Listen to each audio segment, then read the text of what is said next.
Coffee, chocolate, beer, കാലാവസ്ഥാ വ്യതിയാനം ഭീഷണിയാവുന്ന ആഹാര പദാർത്ഥങ്ങളുടെ പട്ടികയാണിപ്പോൾ പറഞ്ഞത്.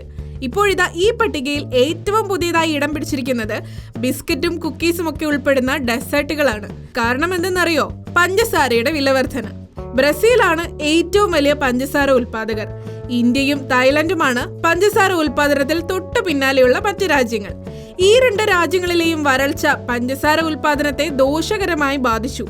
ഫലമാകട്ടെ ലഭ്യതക്കുറവും വിലക്കയറ്റവും. 2023 ആഗോള താപന തോത് അതുവരെയുള്ളതിലെ ഏറ്റവും ഉയർന്നതായിരുന്നു. വരൾച്ച, മോശം കാലാവസ്ഥ തുടങ്ങിയവയൊക്കെ ഇതുമൂലം സംഭവിക്കുകയും പഞ്ചസാര ഉൾപ്പെടെയുള്ളവയുടെ ഉൽപാദനത്തെ കൂടിയ അളവിൽ ഇത് പ്രതികൂലമായി ബാധിക്കുകയും ചെയ്തു.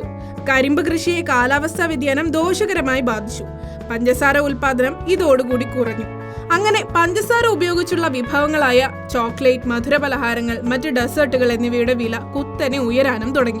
കഴിഞ്ഞ നവംബറിൽ തന്നെ കാഡ്ബറി, ഓറിയോസ് തുടങ്ങിയ ജനപ്രിയ ബ്രാൻഡുകൾ ഉൽപ്പന്നങ്ങളുടെ വില വർദ്ധിപ്പിക്കുമെന്ന് മുന്നറിയിപ്പ് നൽകിയിട്ടുണ്ടായി. കാലാവസ്ഥാ വ്യതിയാനം കൊക്കോ കൃഷിയെ സാരമായി ബാധിച്ചു തുടങ്ങിയതോടെ നേരത്തെ തന്നെ ചോക്ലേറ്റ് വില ഉയർന്നു തുടങ്ങിയിരുന്നു. അപ്പൊ മറക്കണ്ട, മധുരപലഹാരങ്ങളും മിഠായും ഒക്കെ ഇനി ഒന്ന് കഴിക്കും.